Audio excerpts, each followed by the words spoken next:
Nerds, new class. The class starts September 14th, Denver Improv.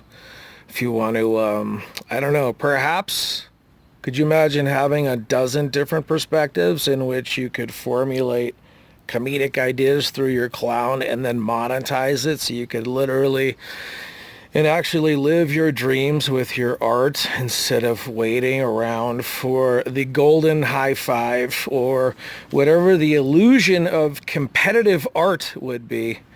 We could look at this difference now as we're moving perhaps into a war economy. Yeah, so that's it. So if you want to take the class, it's at standingocomedy.com, September 14th. There are 5 weeks worth of class, just 3 hours every Saturday. There's a one-on-one. We have a showcase October 20th. I'm hosting. It'll be great. Of course. Anyway, so yeah, if you're just looking to create passive income streams, if you're looking to perhaps just literally get a different perspective on stand-up, or perhaps asking a certain amount of questions in a certain order to perhaps peel the onions away to what you're really trying to get at. And ultimately, what we're all really doing here is just living as artists. And so if you're looking for ideas that expand your brain, because that is the business that we're in, is allowing people to choose to enjoy humor. Isn't that where we're at right now? It isn't it? I mean, we should remind people, and we should be honest that, you know, our job here is stand-ups and people in comedy or whatever the fuck you call it. You know, it's started as the jester working for the king in the king's court, for the king's audience, who was well enough liked to be welcomed into the king's court, where they then would be, there you go, entertained by said jester. And so now we seemingly have, you know, humorless automatons who control the minds of audiences, and then through the mob mentality of the audience creates the artist. Seemingly all the attention is so far one spaced, you forget that the altar that the unfunny sit upon is a load of horse shit. So there you go. Again, what are you gonna do with your life? I went camping this weekend. The colors in the sunset at Steamboat Lake in the morning and the sunrise. The sunset at night, I mean, they lost the moon probably 45 minutes into the night, and the sky just exploded. Milky Way overhead, giant band, and it was pretty amazing. It was absolutely, it's real life. You're surrounded by nature in its entirety. You know, the idea of the tree being the sacrifice, or the quote unquote the regeneration of the tree, morphed into lumber, turned into the cross, through which is the portal as we move from this third dimension into the next beyond. The Japanese understood this. If we go watch some of their ancient technology, they could run a single wood beam up through from the first floor to the top of a pagoda. And they said that, you know, in the same way that, you know, faith is acceptance, is that God's will is, ceasing your wanting, your very needs are met. And then so in that sense, you know, it's like Alan Watts kind of married the ideas of East and West, wherein, you know, whatever. So in Buddhism, and I guess in Buddhism, Japanese Buddhism, right, or Shintoism, one or the other, they have these wooden, basically looked like a telephone pole that went up through the center of these pagodas, 3-4 stories high. And when the earthquake hit it, it was the beam, it was the center that took the brunt of the uneasiness of the earth. The structure stood. If you want to metaphorically put that on your own human reality, and as buildings got taller, they had 2 beams, right and left, and the both would do the same thing, in the same way that we, you know, also have 2 energy lines that run in us, depending on which poster you read at the Tibetan bookstore. Anyways, they're going to try this impeachment thing is a laughable, silly goose hand-holding trip. My favorite thing is, don't forget, more than a year ago, we have the We have the evidence that Donald Trump has paid people for not doing anything, that in his career, people have just made accusations completely unfounded. And even though they know that it's not real and it's at all, they just pay the money. And because that's the game as it is. What are you going to mire your life in somebody's fantasy? Or you're like, I'll pay that fucking freight and it'll go away. Which always, don't forget the possibility that the Stormy Daniel thing that they're going to try to go after him for has been controlled from the get-go, that the two of them entered into an agreement where they would only say that something happened, so that when the people go and they try to make, this payment's illegal, this is this, and this, it's all on a fantasy. And then what?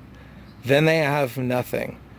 Then they had all their accusations, and they had Mueller, and then they failed, and now they have this, and their accusations are they're going to fail. And that's it. So we've been talking a lot about the outrage culture and the cancel culture, and how it's an offshoot of the rise of promiscuity, internet pornography, fucking whatever you want all over the world. And so, the more we have these phones, the more we have access to that, then a world that has that much more, sexual memeing put into it is going to create a rise of informants, and it's going to create a rise in what they call executioners. So you have to realize that I was watching a video from Graham Allison. He was from Harvard, and he was discussing China. How much time do I have? Can I break down China in 2 minutes? Why not? He said that, can we avoid, what he called it? The Thudicities? There you go. How about that? It's a trap. The Thudicities trap means that 16 times in the entirety of human history, an upstart state and upstart economy has worked to go up against the established power. And of those 16 times, only 4 times have not ended with war. So we have to consider that, look at all the news from if we are perhaps going to war, perhaps a preemptive strike of an EMP would have enough, depending on where it happens, it could happen both places. That's something that you should run your filter through.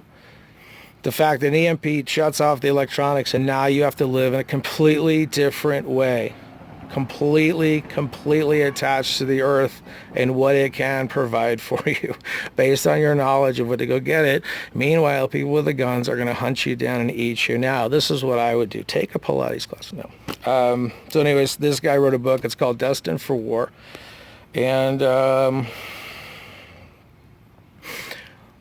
if we are destined for war, and there's seemingly, they said that Xi Jinping, he's make China great again was the thing that he ran upon. So I always thought that perhaps we were going to have some kind of a relationship where that certain leaders with a certain political bent in that region choose to live differently and embrace more of a democratic situation, and they save face, and now we have economy and technology that moves over to the Chinese, except the Chinese have said that they want world supremacy by 2049.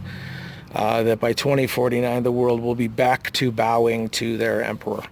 And so I thought that was an interesting thing. So anyways, go look that up. Harvard's Graham Allison, and he talks about China. I think it's fascinating because, again, it's going to be the status quo of waking up with your 9-to-5 job and all of your life, and the status quo of there are no more lights to come on. Ladies and gentlemen, you will be forced to live in a different way in the same way we were forced to live in a different way after 9/11 if you chose to take that narrative hook, line, and sinker. So what do we learn in this?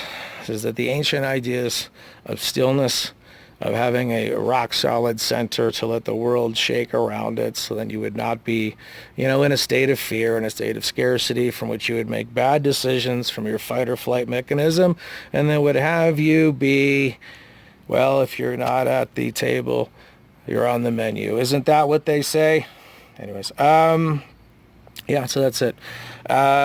Let's see, Jack Ma and Elon Musk had a conversation regarding AI, calling them creatures, calling them entities, and describing them as love, considering that we have no idea Zero idea where where AI is going to lead us. The best thing we can do is describe this thing only in the best words we have possible as a humanity, and maybe they'll ignore us. Otherwise, we're going to end up in fucking cages. Let's see what else. That's it. Things happen. Accept life as it goes. Did I want to drive? You know. Sometimes you're 45 minutes from your destination. You're 45 miles from your destination, and then your GPS shits the bed, and it says, "Do you want to save 10 minutes?" And you're like, "Fuck yeah, I want to save 10 minutes." And you end up driving 70 miles. You end up driving an extra 25 miles to save 10 minutes. What can I get? You get the fucking views you're never gonna get. And then your way home, the way you didn't go, whole new views. And again, you're gonna be pissed off at what happened, or just stoked and excited for the life that has been brought to all of us. Anyways, class starts September 14th. If you want a different perspective on what the fuck is going on, ladies and gentlemen, God bless America. StandingOComedy.com, Rockfin.com. Instagram, rockfin.com/JT. There's a YouTube page at John Toll. Add me on there. And that's it. My stuff doesn't go in front of everybody because of the things we talk about, and that is just how it is. So God bless America, everybody. Thank you.